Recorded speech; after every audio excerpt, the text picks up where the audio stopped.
Olá, caros ouvintes, estamos aqui no canal podcast sobre longevidade e qualidade de vida.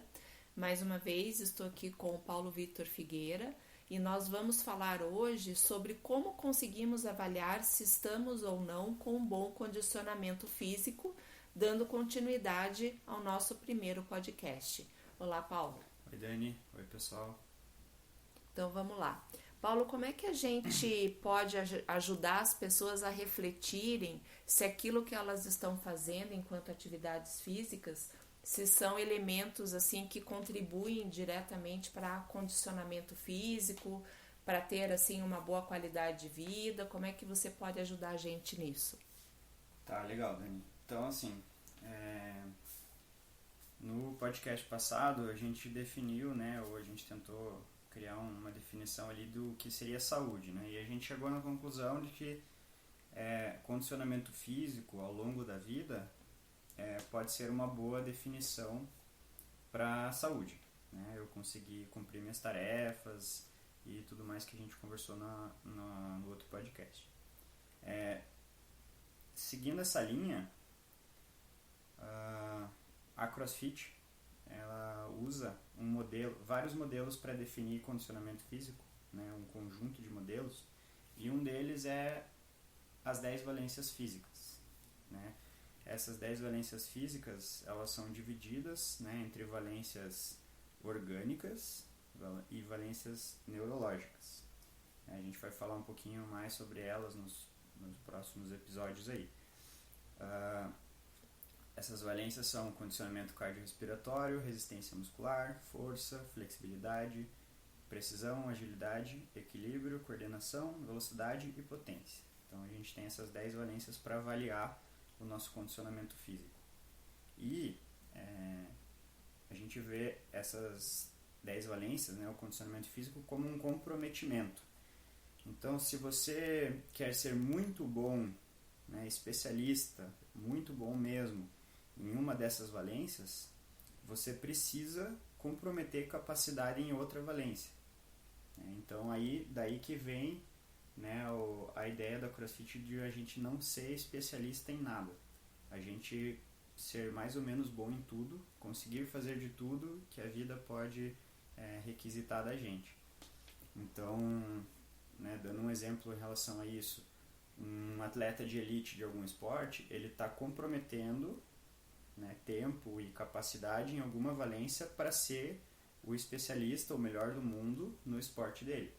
Então, um atleta olímpico, vamos dizer, um velocista, o Usain Bolt, para ele ser o homem mais rápido do mundo, ele precisa, né, comprometer alguma outra valência. Um maratonista também, por exemplo.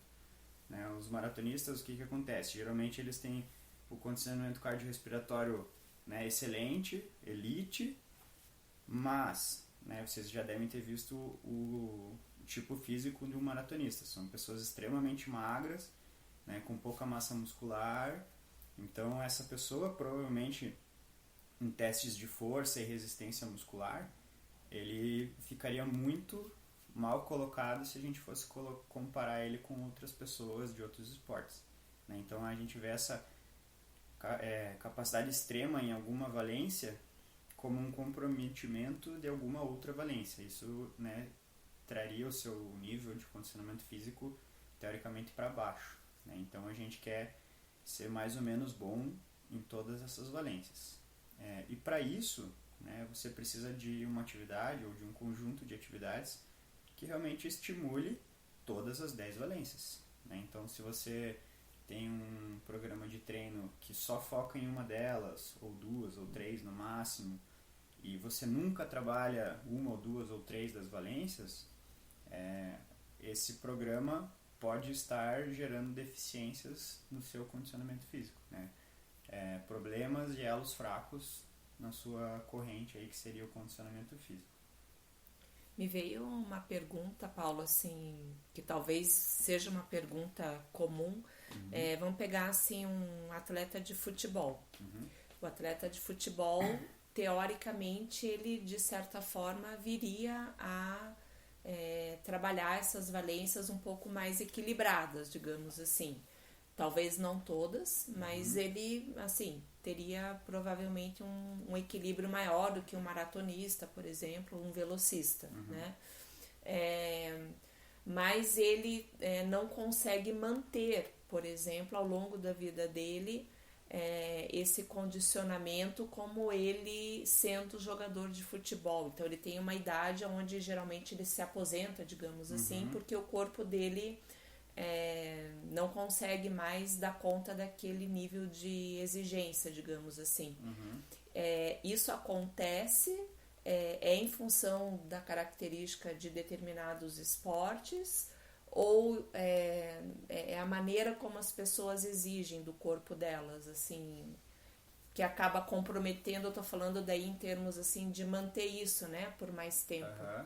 Bom, começa pelo fato assim, se você está analisando, né, atletas de alto rendimento, a gente costuma dizer alto rendimento, né, competição em alto nível, nível elite, não é uma coisa completamente saudável, né, porque você está levando o seu corpo muito ao extremo. É o que a gente falou um pouquinho no podcast passado, né, de ter o quanto eu preciso treinar para estar bem. Se eu treinar de menos é ruim, mas se eu treinar demais eu também posso ter problemas, né? Então, esses atletas de elite, se a gente for analisar em termos de ser saudável, eles também estão comprometendo. É uma escolha, né? Eles querem ser os melhores, né? Tem o seu retorno financeiro, tem reconhecimento, mas eles estão comprometendo um pouco de saúde, né? Porque muitas vezes precisa tomar muitos esportes, né? Não só falando futebol, você acaba tendo o uso de anabolizantes ou substâncias, né, que não são saudáveis e legais muitas vezes, né? Por isso que tem o doping. São atletas que levam o corpo a um extremo limite que pode gerar lesões. Eles constantemente estão expostos a lesões, justamente por estar muito perto do limite do corpo, né? E aí a gente já não consideraria isso como algo saudável, né? Legal. Agora, em termos de não conseguir manter isso, é justamente por esse motivo, por ser algo muito extremo e perto do limite. Então você, querendo ou não, uma hora ou outra, o corpo não vai aguentar mais, né? Por algum lado vai espirrar, ou você vai ter uma lesão que a gente fala lesão de fim de carreira, né? Que a pessoa não consegue mais praticar o esporte, né? Ou a quantidade de lesões vai acabar afetando o atleta psicologicamente, ele não vai mais render porque ele não aguenta mais se machucar, ou algo do tipo assim, né? Mas trazendo para pessoas normais, né, vamos dizer assim, a gente tem muito hoje em dia esportes amadores, né, atletas amadores, né, de corrida e tudo mais.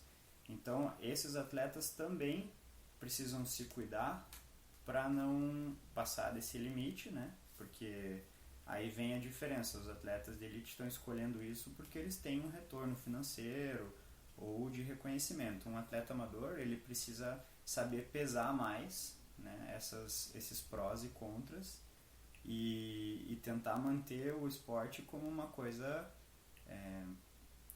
prazerosa, apesar de ser um esporte, né? Então eu acho que o que acontece com jogadores, principalmente de futebol, que daí eles param, né, de jogar, e daí perde toda a estética, o físico, né? Você vê muitos jogadores que param de jogar, ficam obesos e tudo mais, porque primeiro porque é difícil de fazer a transição, né? Era um atleta que treinava horas e horas e horas e horas por dia e comia de acordo, né? Então com a ele quantidade precisava de treino. comer. Aí ele para de treinar, mas o metabolismo ele leva um tempo para se adaptar. Então esse atleta, se ele não faz essa transição de uma maneira cuidadosa, ele continua comendo o que ele comia antes, só que sem gastar aquela energia, e aquilo lá vai se acumulando, né? E aí começa a virar uma bola de neve.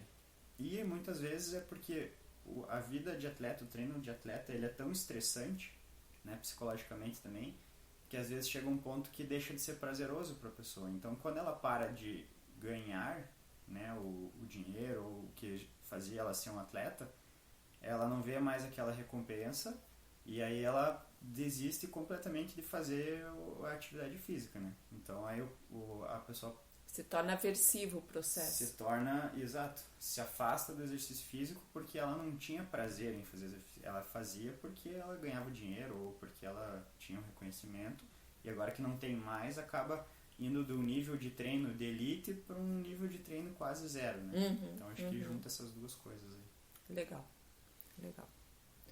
E aí a questão a gente voltando ali para a questão das valências, então o certo do certo seria a gente buscar esse equilíbrio.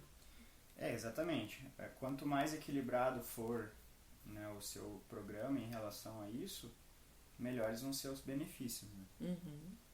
Então o pessoal que treina CrossFit geralmente nota muito isso, ou às vezes talvez seja aí o problema, as pessoas não veem as pequenas mudanças, né?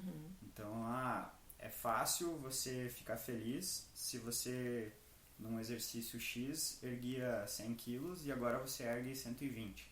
Você teve uma melhora de 20 quilos, de 20%. Você fica feliz porque você ficou mais forte. Mas tem muitas mudanças que depois a gente vai ver, né, o porquê disso, que elas não são visíveis ou tão perceptíveis. E a pessoa, se ela não está prestando atenção, ela acha que ela está estagnada, que ela não está evoluindo. Né? Então, a gente pode abrir para falar das valências e aí dá para entender melhor o que funciona nesse processo aí de evolução da capacidade física. Paulo, e assim, me veio na cabeça agora como que de repente condicionamento físico se tornou algo definido a partir dessas valências. Da onde surgiu a importância de ver as coisas dessa forma? Porque me parece que isso é algo que vem sendo consistido, mas assim, a gente ainda vê isso como novidade, a gente não tem isso ainda como um princípio de vida, né, compartilhado. Então, Dani, eu acho que assim, a grande diferença, né, vem daquilo que a gente falou no outro podcast, de se definir conceitos. Então, até um tempo atrás, as pessoas não tinham tomado tempo ou se preocupado em definir o que era condicionamento físico ou o que significava ter um bom condicionamento físico. Não se tinha tanto quanto tem hoje toda essa evidência da importância da atividade física, né? Antigamente, as pessoas buscavam exercício físico, sim, mas geralmente eram porque a pessoa gostava, né? A pessoa que não gostava simplesmente não fazia, né? Hoje em dia a gente tem muita gente indo para atividade física porque precisa, né? Não só porque gosta, e o nosso trabalho é tentar unir os dois, fazer a pessoa gostar ou que ela encontre algo que ela gosta, né? E como a gente já vem falando, essas 10 valências vêm, né, de uma definição da CrossFit que se preocupou em tentar mostrar para as pessoas o porquê o CrossFit trabalha da maneira que trabalha. Então essas definições, elas validam o método que a gente usa para treinar. Então, se você está melhorando nas 10 valências, você está fazendo CrossFit. E se você está melhorando, o CrossFit funciona, né? Então aí vem essa importância aí de a gente tentar trabalhar com atletas ou com pessoas que sejam equilibrados nas 10 valências. Legal. Então é isso, pessoal. Aí no próximo episódio a gente vai falar especificamente dessas 10 valências para vocês entenderem melhor e para que vocês possam aí usufruir desses conceitos na vida prática de vocês, ok? Obrigada, Paulo. Obrigado, Dani.